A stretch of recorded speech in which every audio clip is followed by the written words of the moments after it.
Hi mga Scorpio, magbibigay ako ng reading para sa kalahating buwan ng May. Ito ay sa May 16 hanggang May 31 mga Scorpio.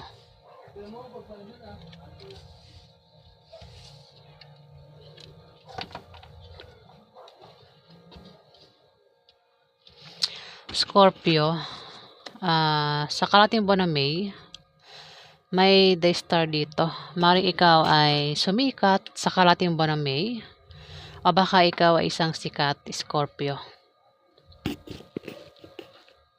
Maaari din na ikaw ay makakita ng sikat na artista o isang politician. Ayan, mga Scorpio.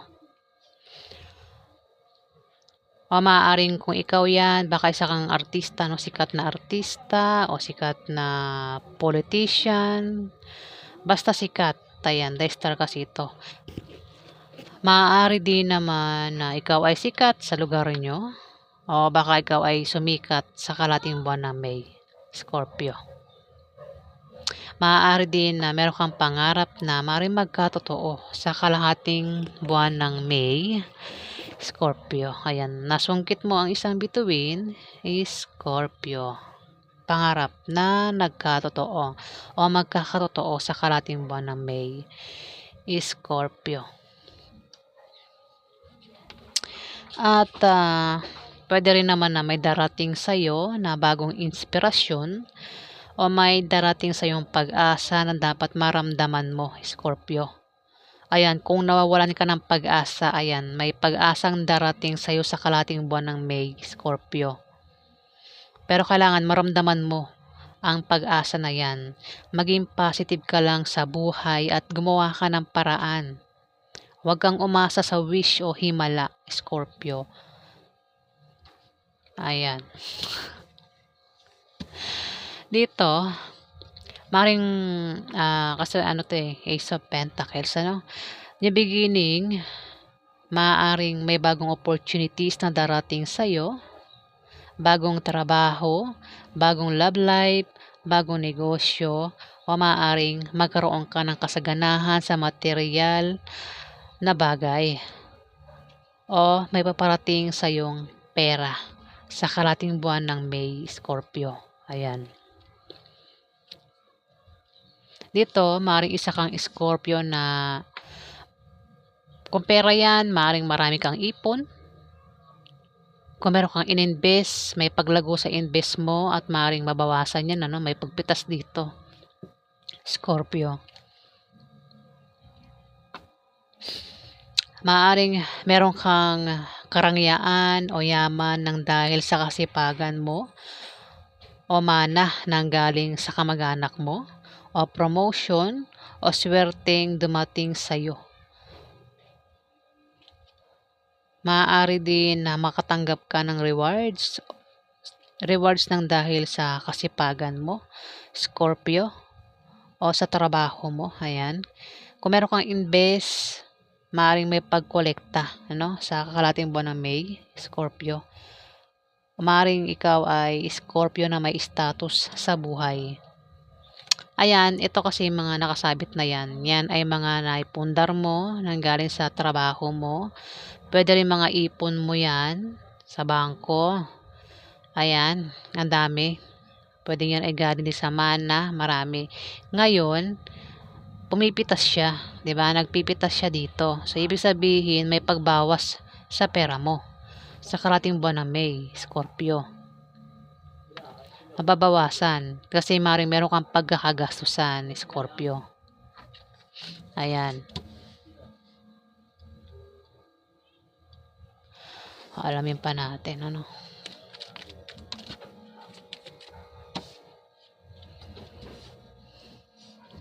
Meron ka bang karelasyon, Scorpio, na may pagka-devil?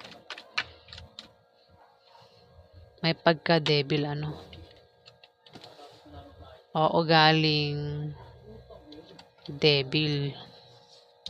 Hindi ako nagbabasa ng reverse ngayon, puro upright to. Kahit naka-reverse siya, kinuha ko yan. Babasahin ko pa rin yung upright.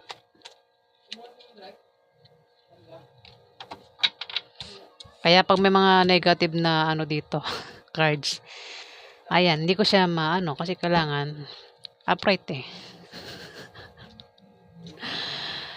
Scorpio, meron ka bang karelasyon na may pagka-devil? May devil dito.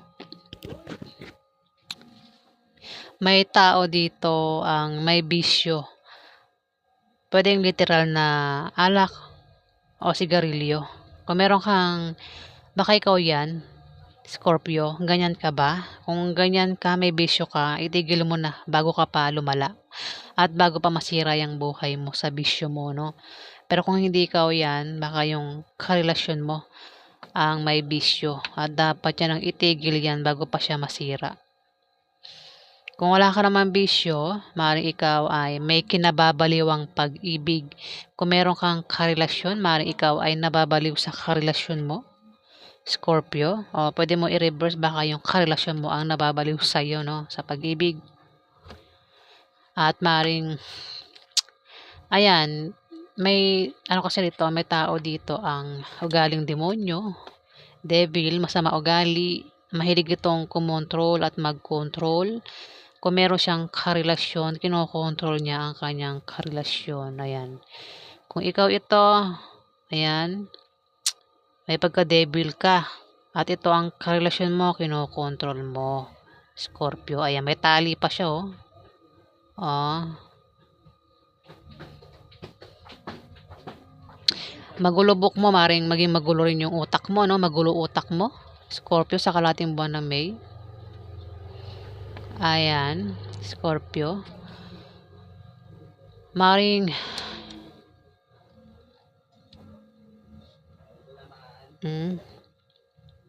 Scorpio, baka ano rin yan, ano, kasi ano parang naghahatak siya, hinihikayat ka niya na kung nag-iipon ka ng pera, ayan, parang hinihikayat ka ng demonyong itong, demonyo talaga, itong devil na ito na gumastos ka ng gumastos, ano, Scorpio. Ayan, naka, ang kamay niya, nakalahad. Hinihikayat ka niya na gastusin mo yung pera mo. Ayan, yung ipon mo, no? Kung meron kang ipon dyan, Scorpio. Kaya mukhang mapapagastos ka kasi may pagbawas dito, no? Scorpio. Dito may judgment na magaganap. Kumbaga ito ay paghatol, ano? Scorpio. Kumbaga sa timba, umapaw na. Umapaw na yung tubig. Kaya may judgment na may paghatol na dito, Scorpio. May mahatulan. Pwedeng ikaw o yung karelasyon mo ang mahatulan. Maaari din na may mabubunyag na sikreto o may malalaman kang sikreto sa kalating buwan ng May, Scorpio. O may hihingi ng tawad o maaari din na may gagaling sa tamang oras. O magkakaroon ka ng kapayapaan, Scorpio, sa kalating buwan ng May. Ayan. Dito, ito, naka-reverse ito kanina nang dinampot ko eh. Itong 2 of cups, naka-reverse yan. In-upright ko kasi hindi nga ako magbabasa ng reverse ngayon. Upright lahat. 2 of cups, maring isa kang Scorpio, ano, na attracted, ano, sa karelasyon, ano, parang kayong attracted sa isa't isa, no. Mukhang hindi maghihiwalay, no? Parang hindi kayo maghihiwalay. Ayan. The Star, maaaring sumikat kayong dalawa, Scorpio. Sa kalating buwan ng May, kayong dalawang magkarelasyon ay maaaring sumikat, Scorpio, ng karelasyon mo, Kung meron kang asawa, boyfriend, girlfriend, maaaring sumikat kayo sa kalating buwan ng May. Maaari din naman na ikaw ay makakita o kayong dalawa ng karelasyon mo ay maaaring makakita kayo ng sikat na artista o politician, Scorpio, no? O baka meron kayong pangarap na maaaring magkatotoo sa kalating buwan ng May, Scorpio. 2 of Cups kasi ito. 2 Two of Cups, maring ano kayo ng relasyon mo, parang attracted, ano. Maaari din na may reunion, ano, kung nagkahiwalay kayo, no, ng karelasyon mo, Scorpio, may reunion sa inyo sa kalating buwan ng May.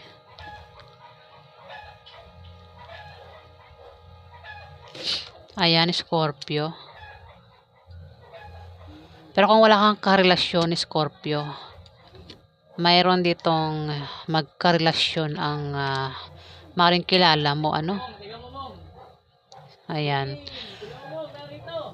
At dito, may magkarelasyon dito ang maaaring mag-away sa kalating buwan ng May at posible silang magkahiwalay, Scorpio.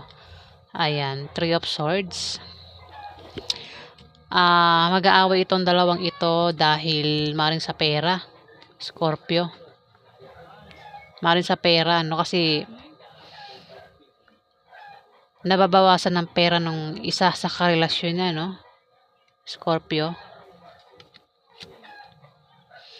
Ayan, no, sobrang reverse nga dapat ito eh. Hindi kong ina-upright ko lang eh. Kung naka-reverse, pangit talaga meaning yan eh. Pero dahil ayun, no, labas pa rin yung Three of Swords. So, mag-aaway yung dalawang magkarelasyon at posibleng magkahiwalay. At ang maaaring pag-awayan yan ay pera.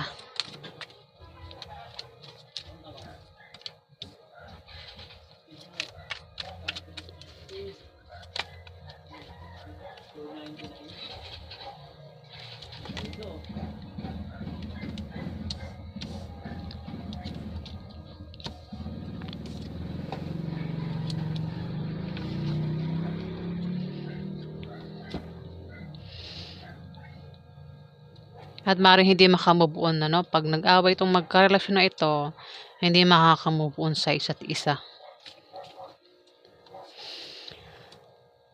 Ayan, maaaring mag-away nga sila at ito, pag nag-away yan, ayan, mukhang hindi makakatulog tong dalawang ito o kasi baka ikaw hindi ka makatulog sa gabi, Scorpio, dahil maaaring mayroon kang pinoproblema, Scorpio.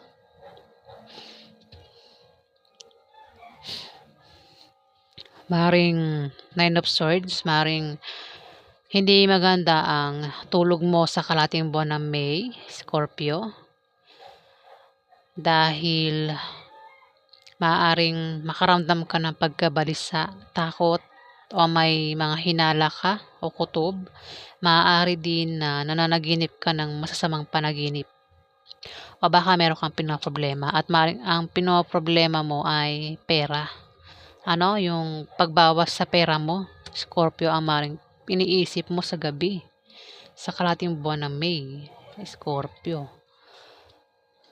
Dito, may tao dito ang may pagka-devil ang may mabilisang pagdedesisyonan, Scorpio. O may tao dito ang biglang magdedesisyon. Posible din na maantalang pangyayari.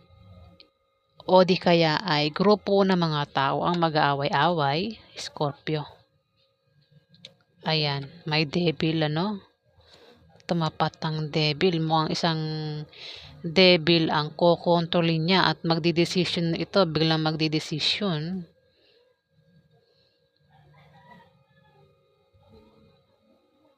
O kung meron man silang pinaplano, posibleng maantala yan, ano. O kung meron kang pinaplano, Scorpio. Dito may the moon, Scorpio. Mag-ingat ka sa paligid mo, Scorpio, dahil may mga kasama ka sa trabaho mo, sa negosyo mo, pwedeng mga kaibigan mo yan na ang nagbabalat kayo, Scorpio. Maring ito ay nagpapanggap na kaibigan mo, mabait sa'yo, pero hindi mo alam, tinatraidor ka, Scorpio, ng patalikod. Pinaplastic ka lang ba?